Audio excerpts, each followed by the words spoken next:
जय श्री राधा कृष्ण। भक्तों, हमारे प्रिय कान्हा जी का सबसे प्यारा त्योहार होली अब आने वाली है। होली केवल रंगों का त्योहार नहीं, बल्कि ये बुराई पर अच्छाई की जीत, भक्ति की शक्ति और जीवन में नई शुरुआत का भी प्रतीक है। कहा भी गया है, रंगों का त्योहार है होली, पर असली रंग तो भक्ति का होता है।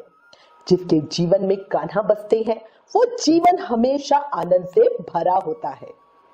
आज के इस वीडियो में हम विस्तार से जानेंगे होली का धार्मिक और आध्यात्मिक महत्व, होलिका पूजन की सही विधि, होलिका दहन के नियम, होली के दिन क्या करना चाहिए और होली से जुड़े आध्यात्मिक रहस्य। बहुत सारी जानकारी एक ही वीडियो में मिलेगी, इसलिए प्लीज वीडियो लास्ट तक जरूर देखना। चैनल पर नए हो तो जल्दी से चैनल सब्सक्राइब कर देना। वीडियो पसंद आए तो लाइक और शेयर करना भूलना नहीं।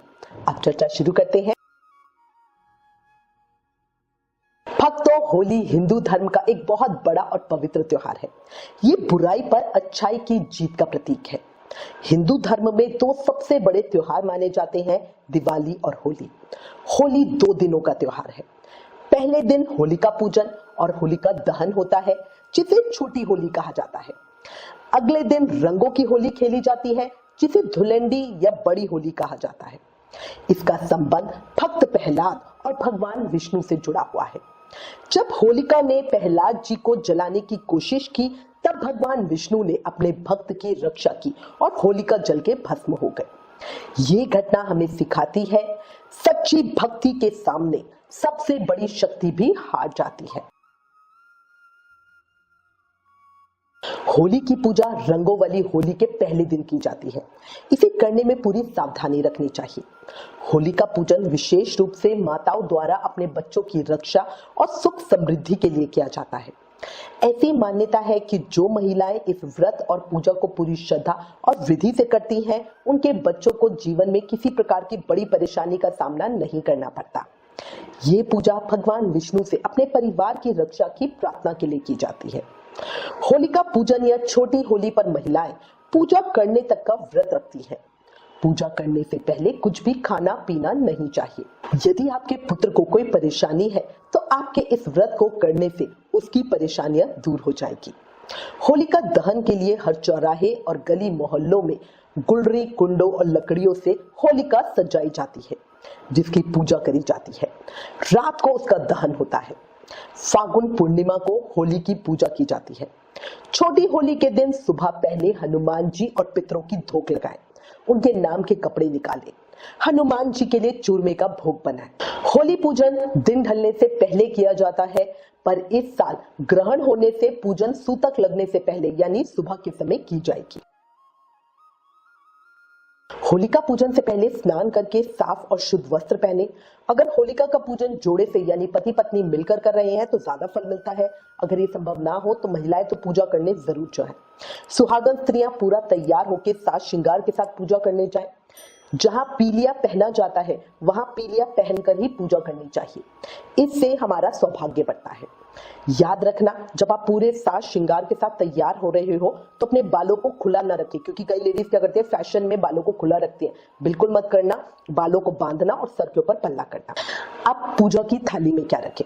पूजा की थाली हम सजाएंगे, जिसके अंदर हमारी रोली, चावल, फूल, जल, नारियल, बताशे या गुड़, मौली और होली की माला होती है। अब जानते हैं होलिका पूजन की सही विधि। देखो, हर जगह रीति रिवाज के अनुसार पूजा के तरीके थोड़े अलग अलग हो सकते हैं। कई लोग घर पर भी होलिका बनाकर उसकी पूजा करते हैं, कई सिर्फ बाहर जाकर ही पूजा करते हैं। इसलिए मैं आपको थोड़ा सा बता रही हूँ बाहर होलिका पे जाके पूजा कैसे करें। पूजा करते समय आपका मुंह पूर्व या उत्तर दिशा की तरफ होना चाहिए। पहले जल की बूंदों को छिड़क कर अपने आसपास पूजा की थाली और खुद पर, इससे शुद्धिकरण हो जाएगा। इसके बाद नरसिंह भगवान का स्मरण करते हुए उन्हें रोली, मोली, अक्षत और पुष्प अर्पित करें। इसी प्रकार भक्त प्रहलाद का स्मरण करते हुए उन्हें रोली, मोली, अक्षत और पुष्प अर्पित करें। इसके बाद बताशे या गुड़ और फूल चढ़ाएं। बड़कुलों यानी छोटे छोटे उपलों की माला अर्पित करें। कुछ लोग होलिका को हल्दी, मेहंदी, गुलाल और नारियल, सूखा नारियल भी चढ़ाते हैं। इसके बाद हाथ जोड़कर भगवान से अपने परिवार की सुख समृद्धि के लिए कामना करें। पूजा में अनजाने में हुई किसी भी गलती के लिए क्षमा याचना करें और प्रार्थना करते हुए कहें, हे प्रभु, जैसे आपने भक्त प्रहलाद की रक्षा के लिए अपने दिए हुए वरदान को ही निष्फल कर दिया, उसी तरह मेरे बच्चों और परिवार पर अपनी कृपा बनाए रखना, घर में सुख, शांति और समृद्धि देना। इसके बाद सूत के धागे को होलिका के चारों ओर घुमाते हुए 3, 5 या 7 बार लपेटते हुए चक्कर लगाए परिक्रमा करें। जहां आपका अंतिम चक्र पूरा हो वहां लोटे से जल चढ़ाएं। लोटे का जल पूरी तरह से खाली ना करें, कभी भी खाली बर्तन घर नहीं लेके जाते, थोड़ा सा जल लोटे में ही छोड़ते। उसके बाद वहां पैसे चढ़ाए। कहा गया है जहां श्रद्धा होती है वहीं भगवान की कृपा होती है। होलिका पूजन के समय बच्चों को साथ लेके जाना बहुत शुभ माना जाता है। इसी के साथ बच्चों को होली की माला पहनाई जाती है जो सूखे मेवे, मखाने और मिठाई से बनी होती है। ये भक्त प्रहलाद का प्रतीक माना जाता है। पूजा के साथ ही भगवान विष्णु से उनकी सेहत की प्रार्थना भी की जाती है।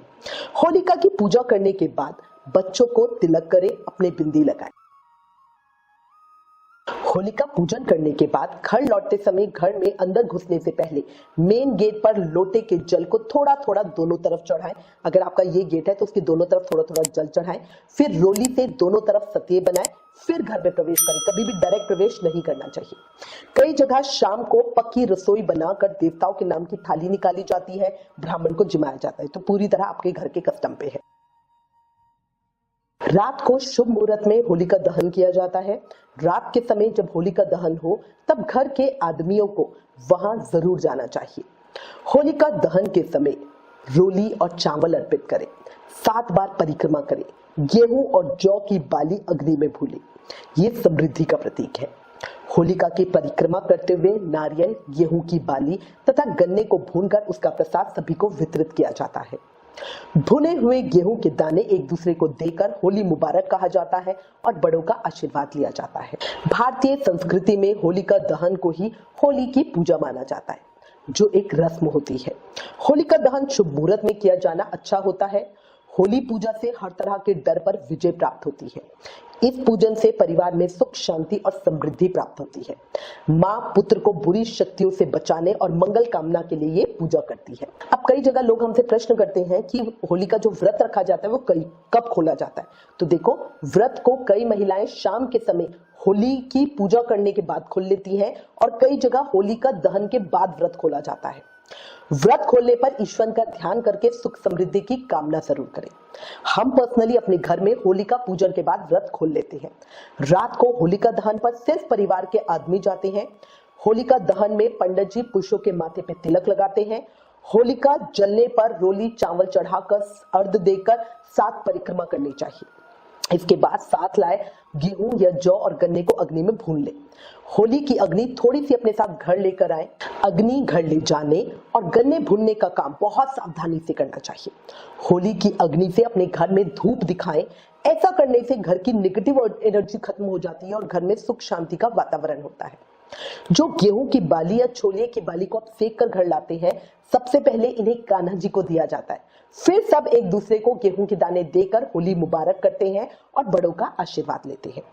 कुछ लोग इस अग्नि पर कुछ खाने का सामान, पापड़ वगैरह भी भूनते हैं और इसको शुभ कहते हैं। देखो, होलिका दहन की राख को बहुत पवित्र माना जाता है। इसे घर में लाकर किसी डिब्बी में सुरक्षित रखें। इस राख का तिलक लगाने से नकारात्मक ऊर्जा दूर होती है।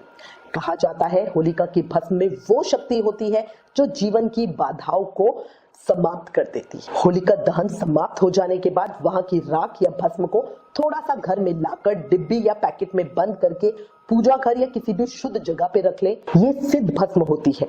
जब भी किसी महत्वपूर्ण काम से बाहर जाएं तो आदमी इस भस्म का तिलक माथे पे लगाएं और स्त्रियां गले पर इसका तिलक लगाएं। इससे काम के पूरा होने के चांसेस बहुत ज्यादा बढ़ जाते हैं। कोई जॉब इंटरव्यू हो, कोर्ट केस की डेट हो, लड़की को देखने का प्रोग्राम हो, कोई डील फाइनल करनी हो, इन सब में बहुत अच्छे रिजल्ट देखने को मिलते हैं। अच्छा, होलिका दहन के साथ ही होला अष्टक भी समाप्त हो जाते हैं। होलिका दहन वाली रात को महारात्रि कहा जाता है। होलिका अष्टक से होलिका दहन तक के दिन जले फूके दिन कहलाते हैं। इन दिनों में ईश्वरीय भक्ति और तांत्रिक सिद्धियां दोनों की जाती है। मतलब पॉजिटिव और नेगेटिव दोनों तरह की एनर्जी जोर पर होती है, इसलिए इन दिनों में थोड़ा ध्यान ज्यादा रखना चाहिए। प्रेग्नेंट लेडीज, स्मॉल बेबीज को घर से बाहर रात में कहीं नहीं जाना चाहिए। होलिका दहन वाली रात महारात्रि होती है, इसमें तो और भी ज्यादा ध्यान रखें। ऐसा माना जाता है कि होली पूजन सही तरीके से करने से घर में सुख शांति बनी रहती है, महापुण्य मिलता है। हिंदू पंचांग के अनुसार होली साल का अंतिम पर्व होता है। चैत्र नवरात्र नए साल के प्रथम पर्व होते हैं। होली हमें सिखाती है कि हमें अपने अंदर की बुराइयों को समाप्त करना चाहिए और प्रेम, भक्ति और सकारात्मकता को अपनाना चाहिए। तो भक्तों, होली का त्योहार हमारे जीवन में खुशियां, प्रेम और सकारात्मक ऊर्जा लेकर आता है। मैं भगवान श्री कृष्ण के श्री चरणों में प्रार्थना करती हूँ, इस होली आपके जीवन की सभी परेशानियां समाप्त हो जाएं और आपके जीवन में सुख, शांति और समृद्धि है। अगर आपको ये जानकारी, ये वीडियो अच्छी लगी हो तो कमेंट में जरूर लिखें लक्ष्मी नारायण भगवान की जय। वीडियो को लाइक करें, शेयर करें और हमारे चैनल को सब्सक्राइब करें। Thank you. जय श्री राधा कृष्ण।